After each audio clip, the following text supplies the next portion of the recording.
Hi good morning. आज जो है प्रेफरेंस शेयर कैपिटल का जो हम कर रहे थे डिस्कशन उसे कंटिन्यू कर रहे हैं और आपकी लास्ट क्लास भी है इस चैप्टर की। फिर हम एक नया चैप्टर स्टार्ट करेंगे। जो हमारी क्लास नंबर 1 थी उसके कॉन्सेप्ट्स ध्यान से समझ लो। बिना समझे करोगे फर्स्ट क्लास को 2-3 बार देखना है देख लो, नोट्स को पढ़ लो, वो कॉन्सेप्चुअल क्लैरिटी के बाद ही आगे बढ़ो। फर्स्ट क्लास मिस कर दी, बाकी चीज़ें कर ली, कोई फ़ायदा नहीं। फर्स्ट क्लास अच्छे से कर ली, बाकी मिस कर दी, फिर भी कर लोगे। खुद से ट्राई करोगे तो फिर भी हो जाएगा। तो first class is the most important class for this chapter. Question 1 कहता है बी लिमिटेड एक कंपनी है जिसके फॉलोइंग बैलेंसेस यहाँ आ रहे हैं 31 दिसंबर 2023 के, 31 दिसंबर 2023 के। 30,000 इक्विटी शेयर है, 10 रुपया एक शेयर का है, फुल्ली पेड है, बहुत शुक्रिया सर। 18,000 रिडीमेबल प्रेफरेंस शेयर हैं, 10 रुपये ईच, बहुत अच्छी बात है। 4,000 रिडीमेबल प्रेफरेंस शेयर है, 10 रुपये ईच, जिसपे 8 पेड अप ही हैं। ओके, फुल्ली पेड अप ये नहीं है। इनके पास कुछ रिजर्व एंड सरप्लस का बैलेंस है जिसमें कि प्रॉफिट लॉस का 80,000 रुपीज़ है, जनरल रिजर्व का 1,20,000 है, सिक्योरिटीज प्रीमियम का जो है 15,000 है और कैपिटल रिजर्व जो है वो 21,000 का पड़ा हुआ है। इन्हें जो है रिडीम करने फॉर रिडेम्शन करने के लिए 3,000 इक्विटी शेयर 10 रुपये के इशू करेंगे 10% के प्रीमियम पर। बहुत बढ़िया। At the same time preference shares are redeem on 1 January 2024। उसी टाइम प्रेफरेंस शेयर को रिडीम करेंगे at a premium of 2 rupees per share. Where about the holders of 100 shares of ₹10 each fully paid up are not known. Oh my God, मतलब कि 100 shares 10 रुपये के हैं तो करीब करीब 1,000 रुपये की वैल्यू के शेयर्स के शेयर होल्डर्स का पता नहीं लग रहा, तो उन्हें जो है बैंक में पेमेंट नहीं कर पाएंगे। अफसोस। क्या करें, जिसका पता नहीं लगा उसको हम पेमेंट कैसे करें, ये बताया गया। साथ ही में जो है बोनस इशू भी कर रहे हैं ये इक्विटी शेयर का, 2 shares for every 5 held on the due date out of the capital redemption reserve account. However equity shares issued for redemption are not eligible for bonus. जो यहाँ पर इक्विटी शेयर इशू करे हैं इस पर bonus नहीं दिया गया है, पुराने वाले इक्विटी शेयर्स पर बोनस दिया गया है कैपिटल रिडेम्पशन रिजर्व से। आपको जो है जर्नल एंट्री पास करनी है, तो ये पूरा जो है कामजाम पढ़कर इतना थोड़ा सा समझना पड़ेगा, क्या ये दोनों प्रेफरेंस शेयर्स को रिडीम कर रहे हैं या फिर कोई एक कैटेगरी को रिडीम कर रहे हैं। ये प्रेफरेंस शेयर तो 1 अप्रैल को इशू करे गए हैं। ऑल शेयर्स इशूड ऑन 1 अप्रैल 2022। अच्छा, और ये हो गया 2024। तो इतनी जल्दी रिडीम कर रहे हैं क्या प्रेफरेंस शेयर्स को? ये 2022 में इशू करा, 2024 में रिडीम कर रहे हैं। 2 ही साल के लिए इशू किया था क्या? सारे रिडीम कर रहे हैं क्या, या फिर सिर्फ पहले वाले प्रेफरेंस शेयर ही रिडीम कर रहे हैं? ये एक बहुत बड़ा सवाल है। तो यहाँ पर आप अपनी कॉपी में लिखेंगे नोट्स। ऐसे क्वेश्चन को सॉल्व करने के लिए डालेंगे इंपॉर्टेंट मार्क। पेपर में लिखिएगा where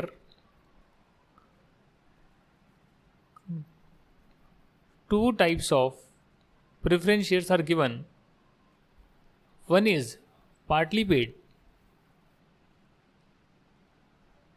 and other is fully paid, and question is silent.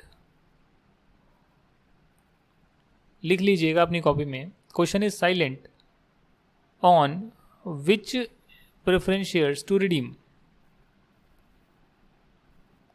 Then redeem only fully paid preference shares, because partly paid preference shares cannot be redeemed. Note number 2, where only partly paid preference shares are given for redemption, then first make it, writing बहुत ख़राब है जो बोल रहा हूँ dictate कर रहा हूँ वैसे आपको लिखना है, ये देख कर नहीं लिखना है, जो डिक्टेट कर रहा हूँ उसके हिसाब से आपको लिखना है। Then first make them fully paid and then proceed with redemption. ठीक है ना, राइटिंग नहीं देखनी, जो मैंने रिपीट करा है, जो मैंने लाइन बोली है उसे साथ साथ में लिखनी है कि जहाँ पर सिर्फ पार्टली पेड शेयर गिवन है और उसको रिडीम करना है, तो पार्टली पेड अप शेयर जो है वो कभी रिडीम नहीं हो सकते हैं, तो पहले उसे फुल्ली पेड अप बनाइए फिर रिडीम करिए। जहाँ पर पार्टली पेड अप भी है, फुल्ली पेड अप भी है और क्वेश्चन साइलेंट है कि किसको रिडीम करना है, तो वहाँ पर हमेशा आप फुल्ली पेड अप शेयर को ही रिडीम करिएगा। तो इस क्वेश्चन में जो है फुल्ली पेड प्रेफरेंस शेयर भी है, पार्टली पेड प्रेफरेंस शेयर भी है।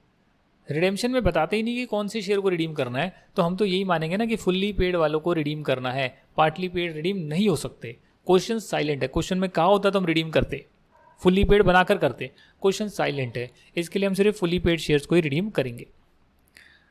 दैट मीन्स कि 18,000 मल्टीप्लाई बाई 10 हो गया 1.8 लाख, 1.8 लाख।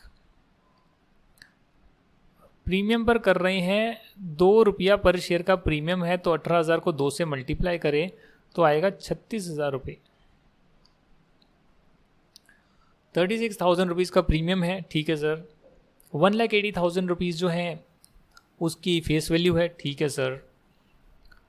आपके पास जो है अपने 3,000 इक्विटी शेयर को आप इशू कर रहे हैं, ठीक है। कितने रुपये पर कर रहे हैं सर? 10 रुपये पर कर रहे हैं, तो ये कितना बन गया? 30,000 फेस वैल्यू का आपने जो है इक्विटी शेयर कैपिटल नहीं लेकर आ रही हैं, तो 30,000 का तो एडजस्टमेंट यहाँ से हो गया, बाकी बचा 1.5 लाख। तो वो 1.5 लाख का एडजस्टमेंट आप कहाँ से करेंगे? वो आप करेंगे रिजर्व एंड सरप्लस से, जिसमें आपके पास ये जो प्रीमियम है 36,000 वो पहले आप एडजस्ट कर लेंगे P&L बैलेंस से। तो 80,000 का बैलेंस है प्रॉफिट एंड लॉस अकाउंट में, जिसमें से 36,000 तो प्रीमियम रिडेम्पशन एडजस्ट हो जाएगा। कर लो यार, कितना आएगा? 44,000 आएगा, ठीक है। P&L का बैलेंस एंड जनरल रिजर्व का बैलेंस है 1,20,000, तो ठीक है। इसमें से 1.5 लाख रुपए का कैपिटल रिडेम्पशन रिजर्व बनाएंगे। 30,000 नई इक्विटी शेयर से आ रहे हैं, बाकी 1.5 लाख का कैपिटल रिडेम्पशन रिजर्व बना रहे हैं। टोटल कैपिटल 1.8 लाख की बढ़ जाएगी एक तरह से, जो कि मैं रिडीम कर रहा हूँ, ठीक है सर। और कैपिटल रिडेम्पशन रिजर्व से फिर मुझे बोनस इशू करना है, जो कि है, आप कह सकते हैं यहाँ पर दे रखा है 5 के बदले 2। 30,000 इक्विटी शेयर्स यहाँ पर गिवन है, बोनस भी जाएगा 5 के बदले 2, 12,000 मल्टीप्लाई बाई 10, 1.2 लाख रुपीज़ का बोनस जाएगा। बोनस की एंट्री क्या होती है वो आपको पता है। तो ये जब पूरा क्वेश्चन समझ में आ गया तो क्या करोगे इसमें आप? इसमें आप सबसे पहले इक्विटी शेयर कैपिटल मंगवाओगे, सबसे पहले इक्विटी शेयर कैपिटल मंगवाओगे, ये वाली एंट्री सबसे पहले आप पास करोगे। 30,000 की इक्विटी शेयर कैपिटल आएगी, क्योंकि प्रीमियम पर इशू करी जा रही है तो प्रीमियम भी आ जाएगा बैंक अकाउंट में, उससे कोई नुकसान नहीं है। ये आपकी होगी एंट्री नंबर 1, ठीक है ना। बुक में कैसे किया उसको इग्नोर करो, आपकी एंट्री नंबर 1 वही होगी, आप देख सकते हैं, ठीक है। उसके बाद आप जो 1,80,000 के प्रेफरेंस शेयर्स हैं उसे आप रिडीम करेंगे, तो क्रेडिट बैलेंस है उसको पूरा का पूरा ख़त्म कर देंगे डेबिट करके। और क्योंकि ये प्रीमियम पर रिडीम हो रहे हैं तो एक खर्चे का अकाउंट और डेबिट होगा, प्रीमियम रिडेम्पशन 36,000। 18,000 का कितना परसेंट है? 5% क्या है? 10%, 20% कितना है? 2 रुपये पर शेयर के हिसाब से है ना। हाँ, 2 रुपये पर शेयर के हिसाब से है शायद। तो 2 से मल्टीप्लाई किया, 18,000 शेयर्स को 36,000 आया। तो इतना रुपया जो है प्रेफरेंस शेयर होल्डर्स को दिया जाएगा। प्रेफरेंस शेयर होल्डर्स को इतना रुपया दे दीजिए बैंक अकाउंट से।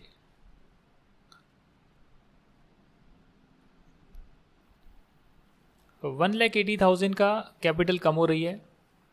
क्वेश्चन में गिवन है नए शेयर्स आ रहे हैं 30,000 के, तो बाकी 1.5 लाख रुपए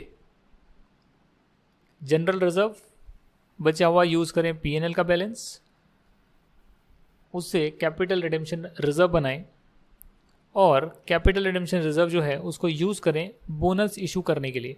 तो कैपिटल रिडेम्पशन रिजर्व बना तो 1.5 लाख का है, बट यूज़ 1,20,000 ही हो रहा है। आप यहाँ देख सकते हैं, हमने कैलकुलेट किया था। साथ में जो प्रीमियम रिडेम्पशन है उसे डेफिनेटली आप प्रॉफिट एंड लॉस में डालकर एडजस्ट कर दें। ऐसे जो है आपका पूरा क्वेश्चन नंबर 1 जो है आपका सॉल्व हो गया।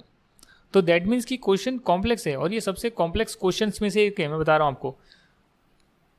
कुल मिलाकर बात ये है कि क्वेश्चन तो कॉम्प्लेक्स था, इसमें बोनस इशू भी लग रहा है, इसमें पार्टली पेड फुल्ली पेड भी है, बोनस की एंट्री भी है, साथ में जो है कैपिटल रिडेम्पशन रिजर्व में भी कुछ डालना है, कितना डालना है पता नहीं। मतलब एक तरह से फुल फ्लेज क्वेश्चन है जो पेपर में आ सकता है 8 नंबर का, आराम से आ सकता है 5 नंबर से 8 नंबर का। और है कुछ भी नहीं है, आपने देख लिया कुछ भी नहीं है, आपके कॉन्सेप्ट स्ट्रांग है, आपने प्रॉपर चार्ट बना लिया क्या करना है, बस उसकी एंट्रियाँ पास कर दी है, सिंपल, कुछ भी नहीं है। क्वेश्चन 2 कहता है बैलेंस शीट गिवन है, बम बम बोले, बम बम लिमिटेड, ऑथराइज्ड कैपिटल है जिसका कोई काम नहीं है हमें, इशूड कैपिटल है जो फुल्ली पेड अप है, प्रेफरेंस शेयर्स इक्विटी शेयर्स की भी हैं, security premium general reserve P&L में कुछ बैलेंस पड़ा है, कुछ डेबेंचर्स भी हैं, कुछ ट्रेड पेबल्स आ रहे हैं, फिक्स्ड एसेट इनके पास इतने पड़े हैं, इन्वेस्टमेंट्स कुछ हैं, डेफर्ड टैक्स एसेट बनाया हुआ है, ट्रेड रिसीवेबल है और कैश एंड बैंक बैलेंस पड़ा है, कैश एंड बैंक बैलेंस पड़ा है। AGM हुई थी 20 जून 2021 को, जिसमें कंपनी ने जो है फॉलोइंग रेजोल्यूशंस पास करे हैं। इक्विटी शेयर्स जो 10 रुपये वाले हैं, 10 रुपये का एक शेयर है और 30,000 इक्विटी शेयर है, इसको जो है आप to split equity share of 10 rupees each into 5 equity shares of 2 rupees each, तो यानी कि इसको 2 रुपये का करने का फैसला ले लिया है। टोटल अमाउंट तो इतनी रहेगी, टोटल अमाउंट में चेंज नहीं होगा, सिर्फ ये जो 10 रुपये की फेस वैल्यू, उस फेस वैल्यू को चेंज कर रहे हैं। तो ये वाला कैपिटल अकाउंट हट जाएगा और एक नया कैपिटल अकाउंट क्रिएट हो जाएगा एंट्री में शो करने के लिए, फ़र्क कुछ नहीं पड़ेगा। आप यहाँ पर भी कर सकते हैं, भैया अब 2 रुपये का बन गया है और यहाँ पर 1.5 लाख शेयर्स हो गए, तो दिखाने को तो आप डायरेक्टली दिखा सकते हैं, अमाउंट तो उतनी रहनी है, बट इसको एंट्री के रूप में अगर रिकॉर्ड करना चाहें तो आप इस स्प्लिट को रिकॉर्ड कर सकते हैं। जो इंटरनल रिकंस्ट्रक्शन का पार्ट है, इसका पार्ट नहीं है, ना ही आपकी बुक में दे रखी है एंट्री। हाँ, क्वेश्चन में दे रखी है, बट वैसे समझाने के रूप में नहीं दे रखी है, तो उसमें कुछ नहीं होता, उसमें कुछ नहीं होता। Equity share capital account, equity share capital account जो है उसको डेबिट कर लीजिए और एक नए इक्विटी शेयर कैपिटल अकाउंट में सेम अमाउंट ही क्रेडिट कर लीजिए, और उससे आप ये दर्शाना चाहते हैं कि जो पहले वाला इक्विटी शेयर कैपिटल अकाउंट था वो 10 रुपये ईच के हिसाब से था, नया वाला जो है वो 2 रुपये ईच के हिसाब से 1.5 लाख शेयर्स हैं। इससे आपने एंट्री पास कर उस चीज़ को रिकॉर्ड कर दिया जिसमें आपने शेयर्स को स्प्लिट करा है, उसकी एंट्री आपने रिकॉर्ड कर दी है। 8% वाले प्रेफरेंस शेयर है उसको 5% के प्रीमियम पर रिडीम करेंगे। 9% के डिवेंचर्स हैं उसे भी हम जो है रिडीम करेंगे, बट डिवेंचर का रिडेम्पशन अभी हमने नहीं करा है, वो नेक्स्ट चैप्टर में करेंगे, तो उसको आप इग्नोर कर दीजिए। फुल्ली पेड बोनस शेयर्स आप इशू कर रहे हैं, 1 equity share for every 3 head, ठीक है। इन्वेस्टमेंट्स को आपने बेचा है, प्रेफरेंस शेयर्स को रिडीम करा है, और डिवेंचर होल्डर ने अपना ऑप्शन एक्सरसाइज करा है जो अभी आपका हमने नहीं डिस्कस करा है। डिवेंचर का रिडेम्पशन नेक्स्ट क्लास में करेंगे, या फिर आप कह सकते हो नेक्स्ट चैप्टर में करेंगे। जहाँ तक बात सिर्फ प्रेफरेंस शेयर्स की है, तो वो आप यहाँ देख सकते हैं कि प्रेफरेंस शेयर्स के लिए आपने नई कैपिटल इशू करी, ऐसे तो क्वेश्चन में कहीं गिवन नहीं है। आपके पास रिजर्व एंड सरप्लस भी काफ़ी हैं, आप देख सकते हो। 5 लाख का प्रेफरेंस शेयर कैपिटल है, जनरल रिजर्व काफ़ी बड़ा है, कूट कूट के भरा हुआ है, तो आप आराम से यूज़ कर सकते हैं। और 5% के प्रीमियम पर ही आपने शायद रिडीम करा है, तो कोई दिक्कत की बात नहीं है। 5 लाख में 5% जोड़ दीजिए, 25,000 रुपये और आएगा, तो 5,25,000 प्रेफरेंस शेयर होल्डर को पे कर दीजिए, और कुछ आपको नहीं करना है, ठीक है ना। ये इन्वेस्टमेंट आपने बेची, उसकी एंट्री डाल दी, उसका कोई खास रोल नहीं है। आप ये 5,25,000 जो है प्रेफरेंस शेयर होल्डर को पे कर दीजिए, बस यही आपको करना है। और कैपिटल रिडेम्पशन रिजर्व में पैसा है तो आप क्रिएट कर दीजिए CRR, ठीक है ना, जिससे आप जो है बोनस इशू भी करेंगे। आप करना चाहें तो कर सकते हैं, कैपिटल रिडेम्पशन रिजर्व से बोनस इशू भी कर सकते हैं। कोई शक? बस यही करा है और कुछ नहीं करा। जो प्रीमियम है उसको आप डेफिनेटली पीएनएल में बैलेंस है तो उससे राइट ऑफ करेंगे, या पीएनएल लिख लीजिएगा, और पीएनएल का बैलेंस नहीं है तो जनरल रिजर्व से राइट ऑफ करेंगे। वो आप कुछ भी लिखें, एक ही बात है। पीएनएल में सिर्फ 40,000 रुपये आ रहे थे, उससे भी आप राइट ऑफ कर सकते थे, कोई इशू नहीं होता।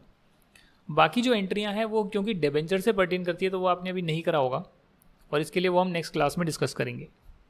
तो अल्टीमेटली ये क्वेश्चन मुझे बाद में ही कराना चाहिए था, फिर मैंने डिस्कस कर लिया जितना जितना पोर्शन आपका सिलेबस में था, इस चैप्टर में था। एक और क्वेश्चन है, क्वेश्चन नंबर 3, जो एक बहुत ही कह सकते हो कि कॉम्प्लिकेटेड क्वेश्चन है ट्रिनिटी लिमिटेड का। फिक्स्ड एसेट है, ग्रॉस ब्लॉक है, कुछ डेप्रिशिएशन अभी तक चार्ज इतना हो चुका है, नेट ब्लॉक इतना आ रहा है, इन्वेस्टमेंट है, कुछ इन्वेंट्री में आ रहे हैं, ट्रेडर्स वाले कैश में पैसे आ रहे हैं, ऑथराइज कैपिटल कुछ इतनी है, उससे कोई मतलब नहीं है। इशूड जो है वो 10,000 है, preference share capital, equity share capital भी है 10,000, और फुल्ली पेड अप है। तो सबसे इंपॉर्टेंट है आपको देखना है फुल्ली पेड अप है या नहीं है। रिजर्व एंड सरप्लस में general reserve, security premium, PNL का बैलेंस आ रहा है, और कुछ करंट लाइबिलिटीज आ रही है। ठीक है sir. 31 March 2022 company made a net profit of 35,000।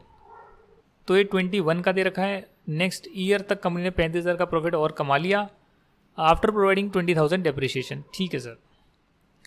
Following additional information are given है। प्रेफरेंस डिविडेंड जो है आपने 31 मार्च 22 का दिया, तो प्रेफरेंस डिविडेंड की एंट्री आ गई। Except cash and bank balance, other current assets and current liabilities were same. ये क्वेश्चन नंबर 3 हमारा चल रहा था, वीडियो चले गया, डोंट वरी एट ऑल। हम पढ़ रहे थे कि कैसे प्रेफरेंस शेयर्स को रिडीम करना है और साथ में बोनस शेयर्स इशू भी करने हैं। कैश रिक्वायरमेंट को मीट करने के लिए कंपनी ने कुछ इन्वेस्टमेंट्स को बेचा, कॉस्ट का 90% में बेचा। तो यहाँ पर कॉस्ट पे आ रहा होगा इन्वेस्टमेंट्स, इसके 90% पर बेचा, यानी 90,000 पर बेचा, और 10,000 का आपको लॉस हो गया। कैश एंड बैंक बैलेंस है आपका 50,000।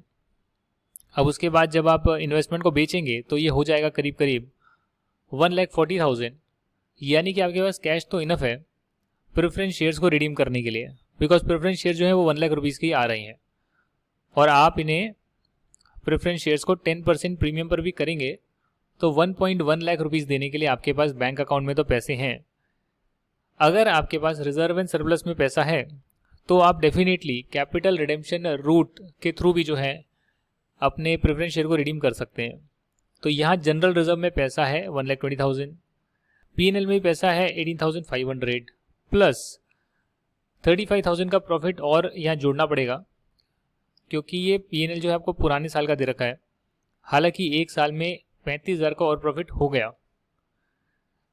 हालांकि इस 35,000 में से आपने कुछ प्रेफरेंस डिविडेंड पे कर दिया, और अगर आप यहाँ देखेंगे तो प्रेफरेंस डिविडेंड जो है वो 10% रेट पर पे होता है, तो इसमें से 10,000 का डिविडेंड भी पे कर दिया होगा, तो भी प्रॉफिट जो है एटलीस्ट 25,000 का और आ रहा होगा। ये तो एक अलग बात है, इसको इग्नोर भी करें और क्वेश्चन को पढ़ें तो क्वेश्चन आपसे सिर्फ पूछता है journal entries to record the redemption and issue of bonus shares.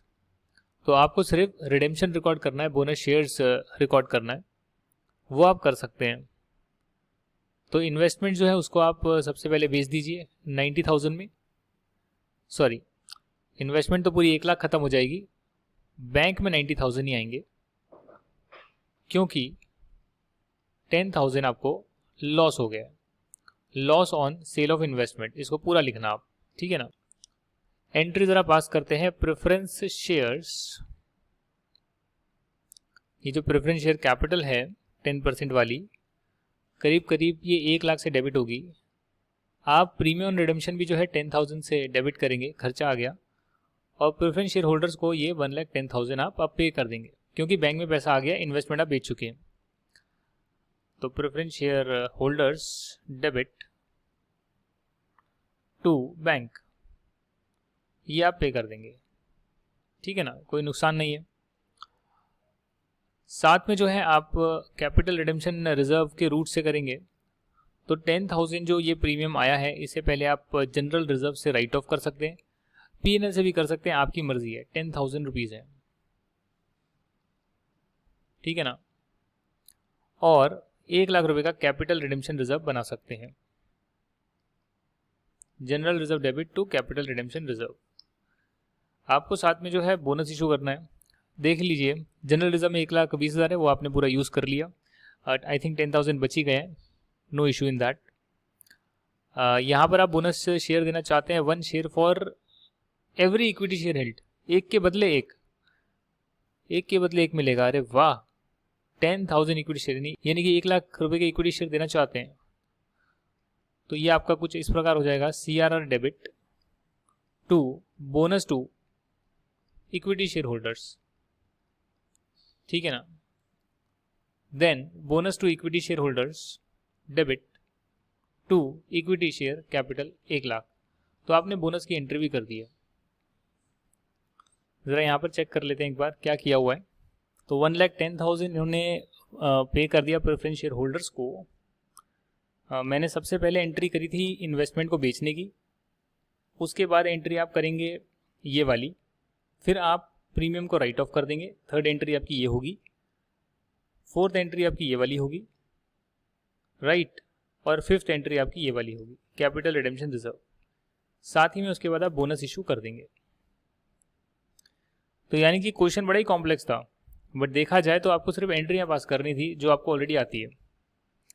Thank you very much for watching this. I wish you all the best. Next class में स्टार्ट करेंगे एक नया चैप्टर। Thank you once again and bye bye.